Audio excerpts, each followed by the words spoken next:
Buenos días. Bueno, ahí os presento la obra en cuestión. Es verdaderamente una obra maestra, creo yo, que vale la pena diseccionar un tanto. Esa es un poco la conquista de la realidad trascendente, tal como la plantea Ribalta. Yo creo que es el leitmotiv de todo, que trataré de ir pautando. Y bueno, los datos de cómo llega al Prado, una obra que pinta, bueno, no se sabe bien, trabaja en la Cartuja, para la Cartuja de Portacoeli en Valencia, entre los años 25 y 27, se suele fechar hacia el 26, pero en realidad no hay datos exactos de la obra según se ha podido constatar. Esa es la entrada en el Museo del Prado y, bueno, la obra en cuestión, que no figuró en el inventario de 1850, como ahí os pauto, que hizo la Academia de Bellas Artes de San Carlos de Valencia tras la exclaustración.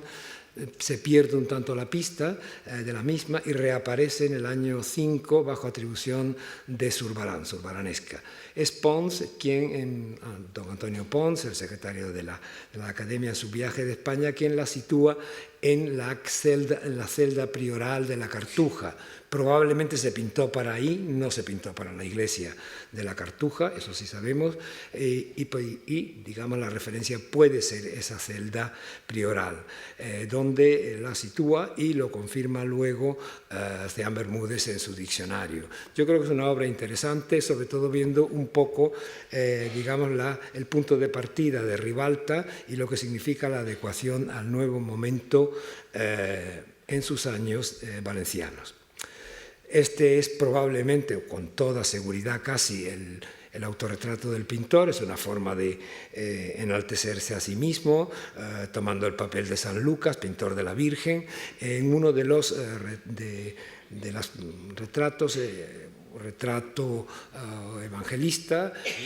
para el retablo mayor de la Cartuja de Portacoeli, para la cual también es el Abrazo a San Bernardo, que hoy día está en el Museo de Valencia, en el Museo de Bellas Artes de Valencia, y que, bueno, tenía un cierto predicamento antes de estar en Valencia.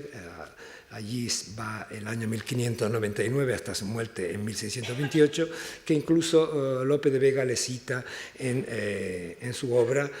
con una cierta fama, una cierta consideración. Ahí recojo la cita. El arte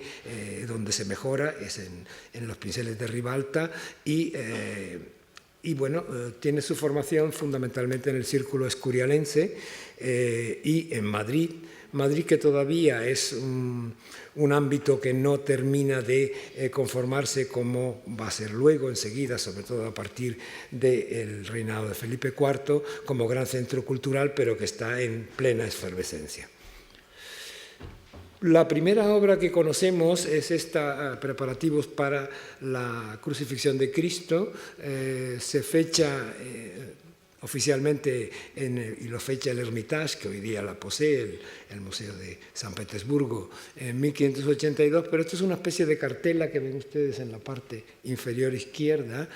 añadida a posteriori. Tiene muchos resabios de la pintura italiana, sobre todo de Pellegrino Tibaldi, y que viene a pintar el Escorial, parte del retablo mayor del Escorial es suyo, y de alguna forma debe de ser posterior, pero como no hay datos significativos, pues es una pintura muy comprometida con toda la obra de decoración, llamémosla así, del Escorial,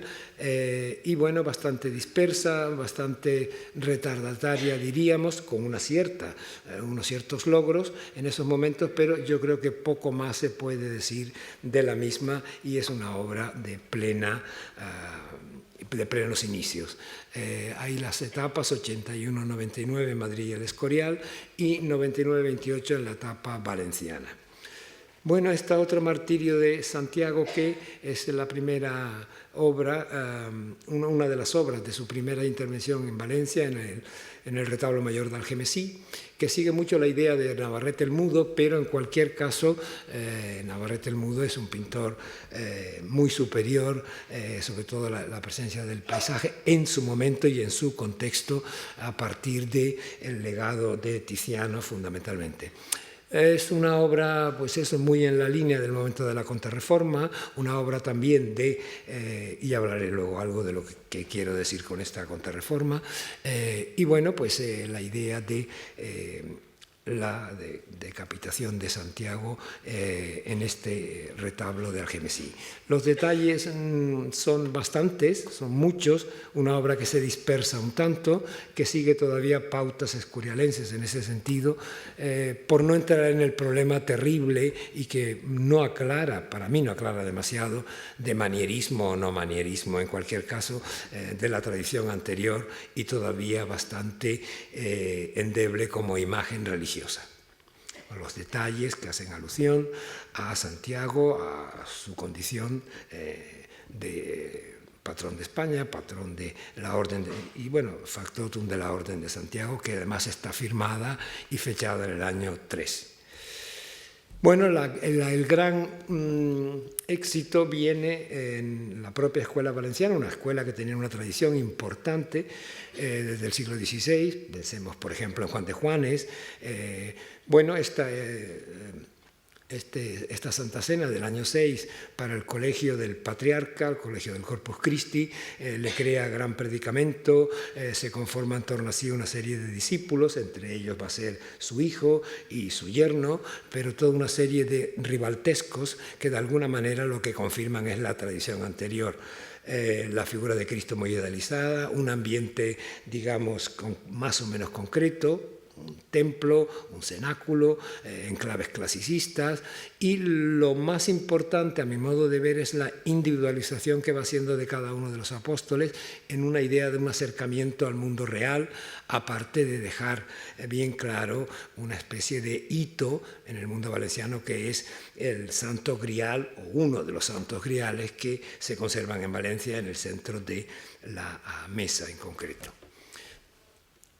En la parte superior del retablo ya hay un acercamiento, aprovechando el tema, a algunos aspectos mucho más naturalistas, más veristas o realistas, como ustedes quieran llamarlo, sobre todo en la figura de San José, que va a ser uno de los caminos a seguir por este hombre hasta esa obra, realmente la obra definitiva de toda su trayectoria, que es el abrazo a San Bernardo, el abrazo de Cristo a San Bernardo. Así aparece, sigue estando in situ, en un ámbito, pues eso, principal de la Iglesia, y con su arquitectura y su lugar de adecuación junto a otras obras. Bueno, en el caso valenciano es muy importante tener en cuenta la figura de Juan de Ribera, hoy día San Juan de Ribera, con todo ese currículum que tiene, que realmente hizo de Valencia uno de los emporios más importantes de la Contrarreforma. Es decir, el cuidado, probablemente no haya habido un momento en la historia del arte donde se haya cuidado tanto la imagen, cuidar y controlar por parte de las autoridades eclesiásticas qué se pinta y cómo se pinta, y lo que conviene en cualquier caso en un ámbito religioso y en lo que se refiere a la pintura religiosa, evidentemente, a partir de los dictámenes del Concilio de Trento, que como saben ustedes había acabado en 1563,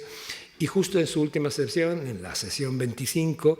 lo que dijo Trento, que no dio norma ninguna, como se suele decir, y dio pautas, no, se dijo Trento, porque Trento era un concilio ecuménico universal, que se cuidara mucho, que los obispos, que los arzobispos, que las autoridades cuidaran qué y cómo, y que tuviera el decoro suficiente al respecto. Son los concilios provinciales, las sinodales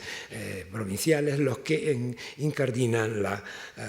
el regular las imágenes. Y en el caso de Valencia, la presencia y el legado de Juan de Ribera es absolutamente fundamental, tal como el propio Pons, que hace este grabado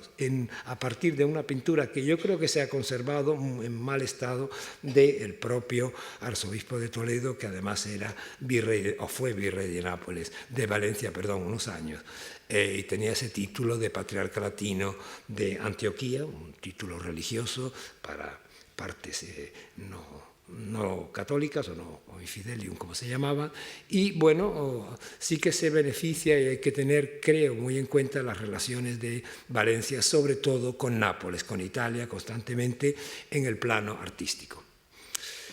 Bueno, esta obra también es una de las obras seguras de Ribalta, está fechada y bueno, pues puede tener todavía resabios anterior, pero ya ha aminorado, digamos, los componentes en torno a la figura del crucificado, referido solo a la Virgen y a San Juan Evangelista, como sabéis, al pie, para dar una idea del Gólgota, pero todavía es demasiado patética, tal como expreso, según creo yo, en la parte inferior. Y bueno, pues residuos todavía de todo el arte anterior y concentra poco la visión, que va a ser la gran aportación a la postre de Ribalta en la obra que aquí nos ocupa y no está. Interesante también es la presencia de Sebastiano del Piombo, que estaba entonces este cuadro, que hoy día también lo pueden contemplar ustedes en el Prado, pues una experiencia en directo sobre la obra de Sebastiano del Piombo, ese Cristo con la cruz a cuesta, sobre que Ribalta conoce, que Ribalta estudia y que Ribalta añade las santas mujeres para completar la obra, es decir, uno de los grandes factotum del Renacimiento italiano, que le sirve de pauta también, aunque la obra sigue siendo, pues eso, la de camino hacia una consecución posterior. Esta es la obra que tenemos en el Prado, que supone más o menos la parte derecha según lo ven ustedes, derecha según la vemos, efectivamente, y supone esa experimentación sobre la obra de Sebastiano, que es importante considerar y que este hombre estudió. El paso siguiente en una serie de obras para la Cartuja, para el convento de Capuchinos de la Sangre de Valencia, referidos a San Francisco sobre todo, ya da un paso más. Hay un realismo más acusado, pero todavía la presencia de ángeles músicos, de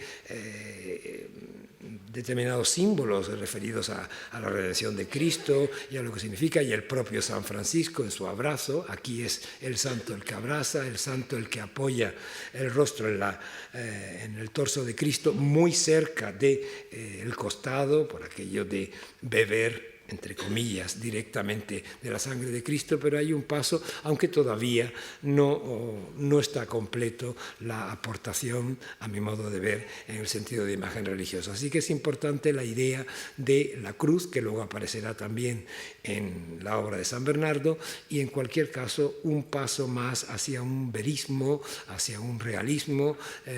y a una cercanía de los personajes. Se trata de conseguir una imagen con la que el fiel se siente identificado, un fiel que es parte importante de la comunidad, es decir, la idea de que debe ser una imagen que sea capaz de entender cualquier feligrés, cualquier fiel espectador, por así decirlo, y no dedicado a minorías, a personas que tengan un cierto conocimiento, sino que sea el sentimiento y que la pintura impacte directamente en el espectador. Esa es un poco la idea que va a configurar este hombre a partir de aquí. El detalle, como decía, aunque la obra se queda más dispersa con tanto aditamento, pero en cualquier caso es un camino seguro hacia ese verismo, hacia esa realidad trascendente. Bueno, contaba además esta obra con muchos modelos anteriores de diversa factura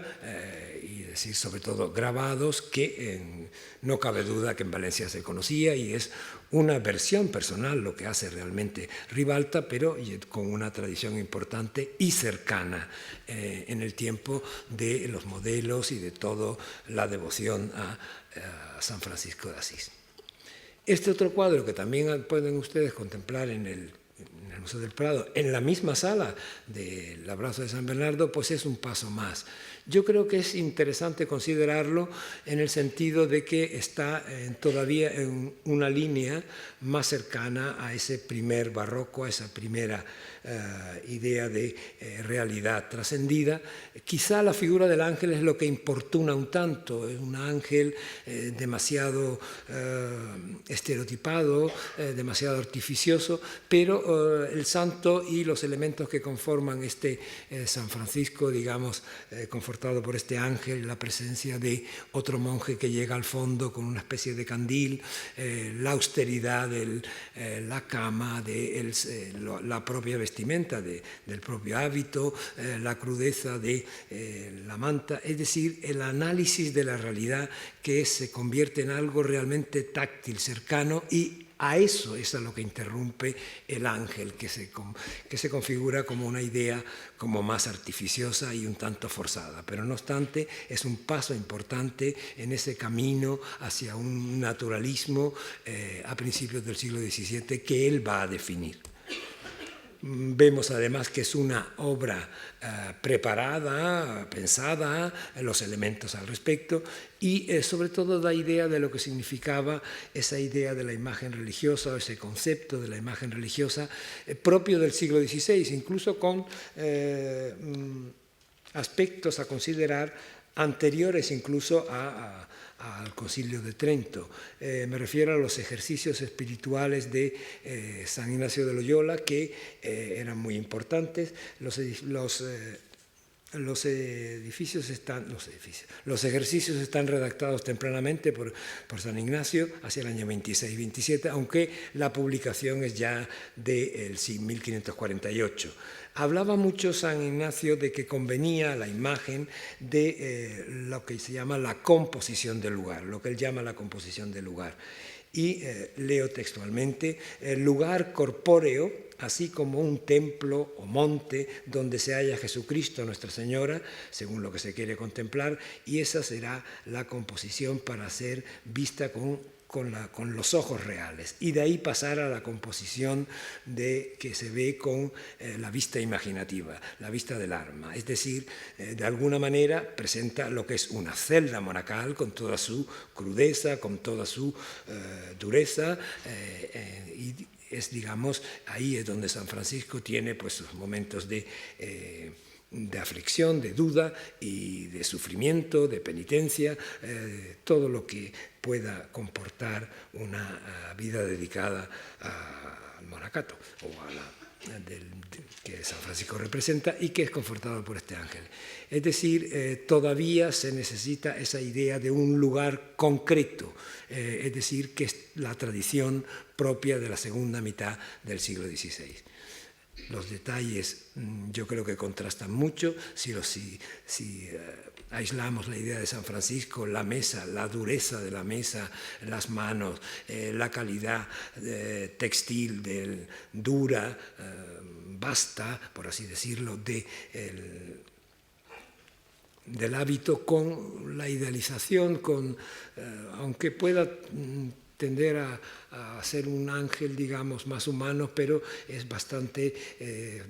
estereotipado, bastante artificioso, y está más bien en la tradición anterior, y es de las cuestiones que Ribalta va a eliminar en esa otra obra que aquí nos interesa. Todavía hay otra visión, hoy día en el Wadsworth Atheneum de Hartford, en Connecticut, Estados Unidos, todavía más compleja, pero necesita esa idea de una composición del lugar, un lugar concreto que se ve transformado, transido por el ángel, por la visión celestial, por la confortación desde el más allá, pero concreto, como en la obra del Prado también, que necesita, digamos, ese realce, llamémosle ignaciano, por tener el referente de los ejercicios de San Ignacio de Loyola. Bueno, el conjunto de las pinturas del retablo, una de ellas es el San Lucas que veíamos antes en la parte inferior, hoy día dispersas, no están en su lugar, esas sí fueron objeto del inventario y pasaron al museo. Las obras de los extremos, el San Juan y el San Pedro, el San Pablo y el San Pedro de la parte inferior ya son hijos, ya son obras de su hijo Juan de Ribalta, seguidor de su padre, que trabaja con él, con una dicción un tanto distinta y que además muere también ese mismo año, 1628, del propio Ribalta. La Virgen se atribuye también a diversos,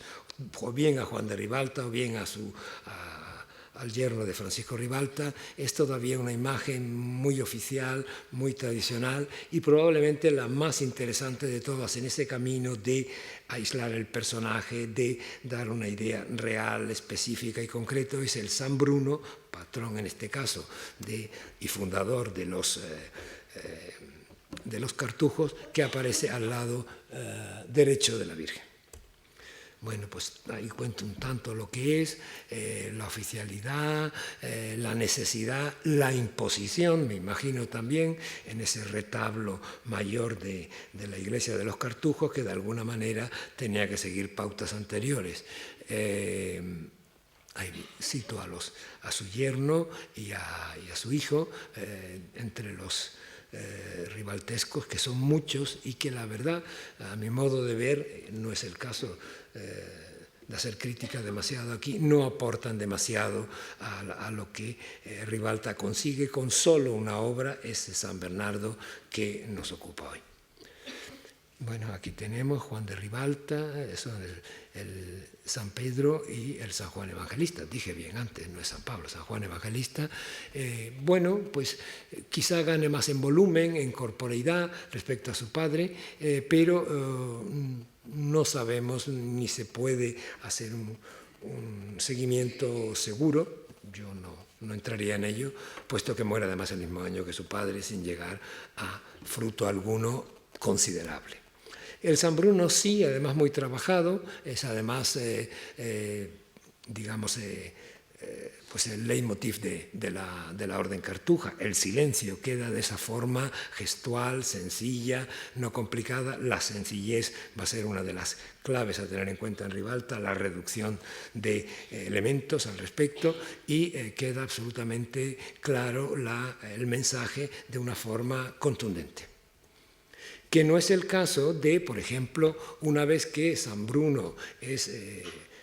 canonizado en 1623, probablemente esta imagen hoy día en Castellón,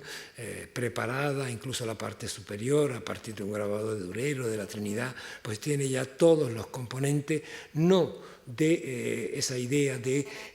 el silencio, de la renuncia, sino la oficialidad absoluta, ese control de la Iglesia con los santos obispos, con sus bastones siniestros y, digamos, la apoteosis de San Bruno en claves de la oficialidad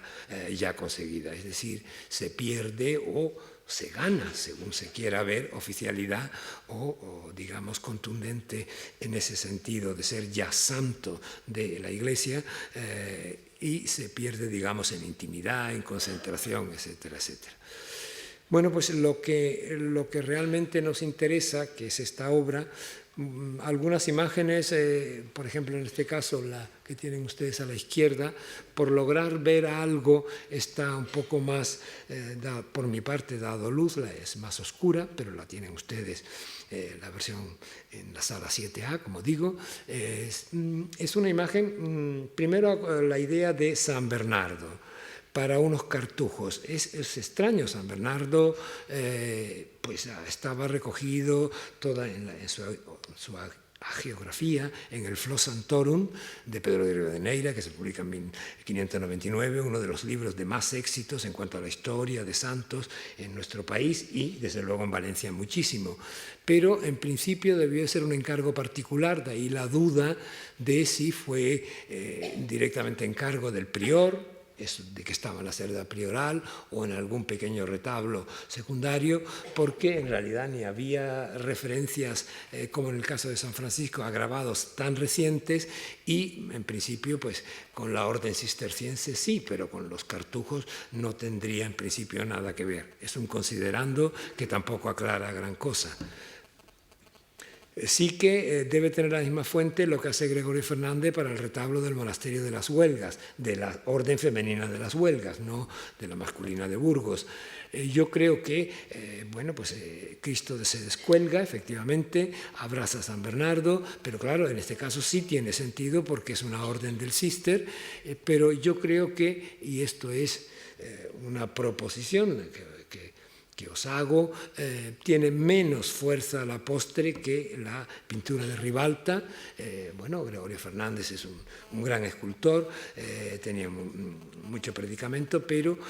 no consigue esa intimidad y esa unión en lo que el abrazo como éxtasis místico consigue Ribalta, que es, yo creo, su gran aportación. No obstante, ahí está esa otra referencia, y y había, sí que parece haber, pero fijaros, es del siglo XIII, de principio del siglo XIII, el Exordium Magnum de Eberbach, y que luego parece ser que sí que se grabó posteriormente en los siglos XIV y XV, y a partir de ahí seguramente llegó a Valencia, llegó al entorno de San Juan de Ribera, de todo ese momento, y probablemente sea la imagen. Estas ilustraciones de manuscritos pues no nos dicen mucho, sino la idea de San Bernardo auspiciado, abrazado también, pero otros auspiciado por Cristo. Creo que los considerandos los he ido poniendo al margen, una reducción compositiva y una concentración absoluta en las figuras de Cristo y San Bernardo. Una radical reducción cromática, apenas la hay. Un punto de vista bajo que potencia mucho la monumentalidad de las figuras, tanto lo que es la figura de Cristo como la del propio San Bernardo y sobre todo sus vestimentas. Y el realismo, digamos, casi diríamos crudo, lo veremos en algún detalle, del rostro del santo y las texturas de ese hábito blanco que no es de extrañar que en un momento que apareciera, como decía, sin referencia anterior hacia 1905, la primera atribución fuera a Zurbarán, aunque luego se pudiera comprobar que no era así. La iluminación es absolutamente decisiva, fuerte, potente, lo que se llama una iluminación desde fuera del cuadro, de izquierda a derecha, de abajo arriba, en oblicuo, que tiene dosis absoluta de una iluminación escenográfica. Está claro la presentación al respecto, y hace que las figuras emerjan, lo he puesto entrecomillado porque no sé si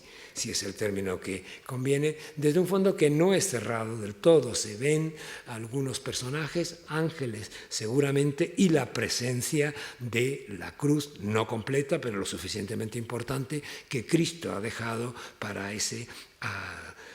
abrazo absolutamente fundamental en lo que es la visión que el fiel espectador tiene que asumir. Abandono y entrega total del santo, la mano que abandona, que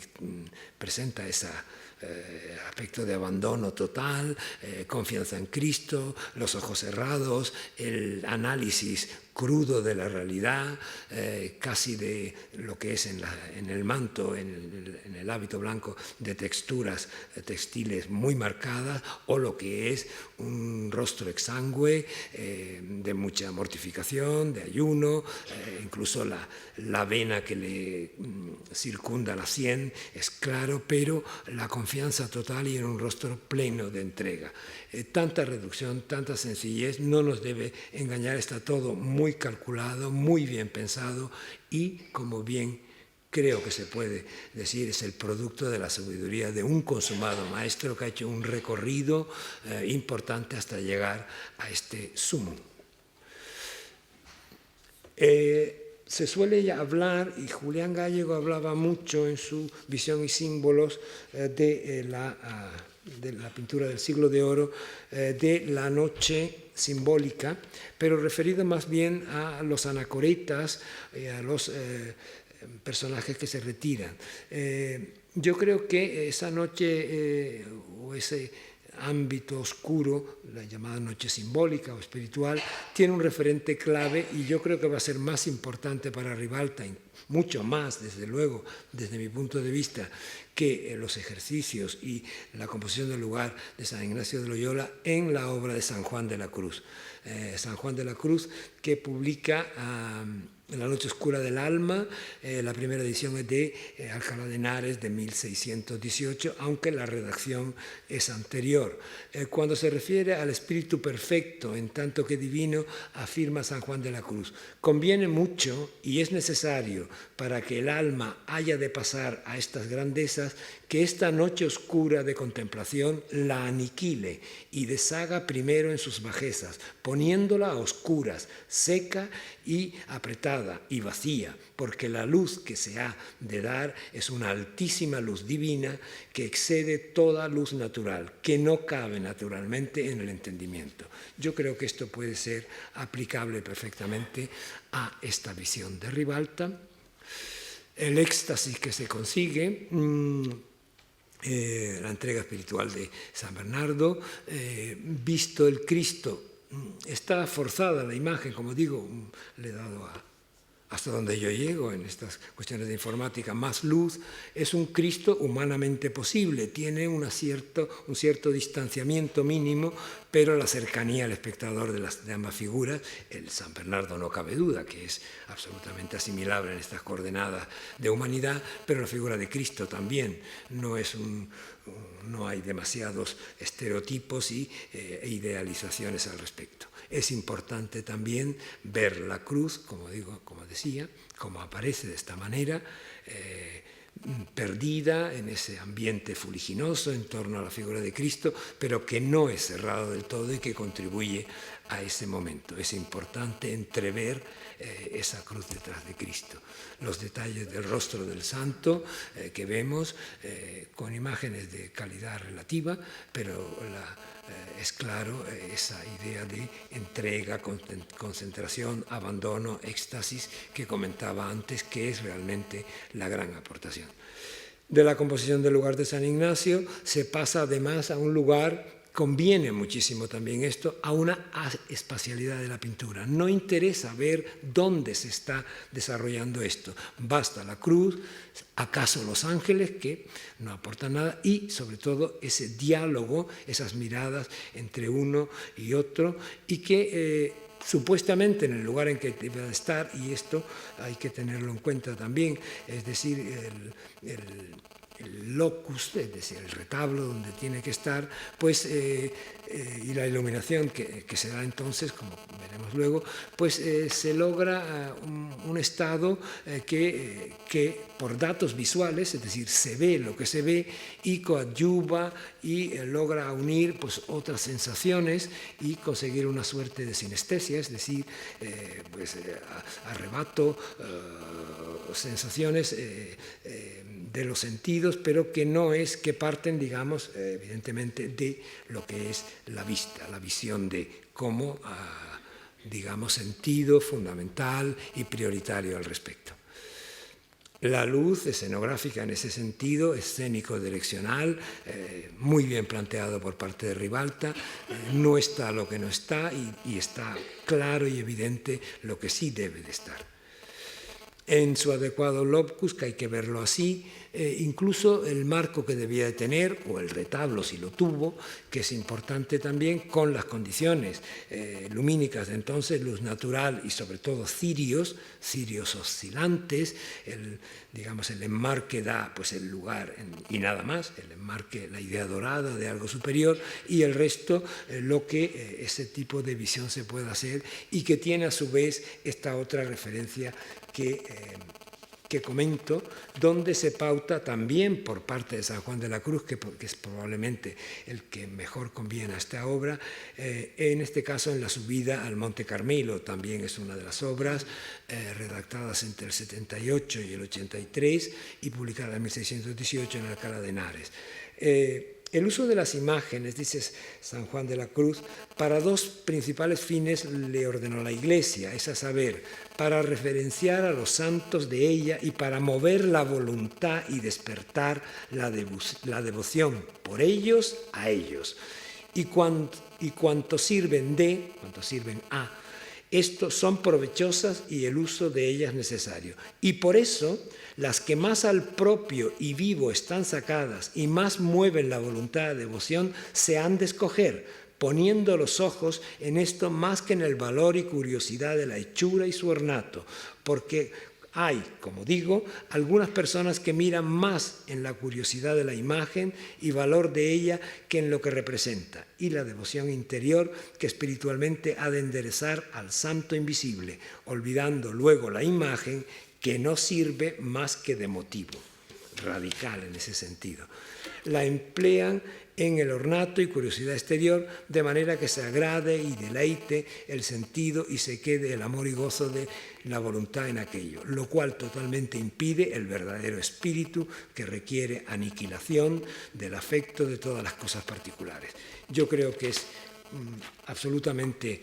definitorio la pintura de Ribalta de todo esto, dejar todo lo accesorio, presentar y tratar de lograr por todos los medios esa concentración absoluta del hecho, del éxtasis, de la comunicación, de la visión. Y bueno, pues es la idea de estos detalles que va sacando, las imágenes al vivo, desde luego la de San Bernardo es totalmente, y consigue esa noche de éxtasis espiritual y con la idea de ese realismo imperante y total. El abandono de la mano, absolutamente concluyente, la idea de Cristo, la cruz detrás, exsangue y al tiempo comprende la confianza y fe, que todo esto debe ser asumido por el fiel espectador. Y en ese sentido, pues es la gran aportación de este hombre, que parece la obra más sencilla y que es, digamos, clave en los inicios del naturalismo en España. Bueno, pues supongo que les haya convencido y si no, pues lo habré intentado.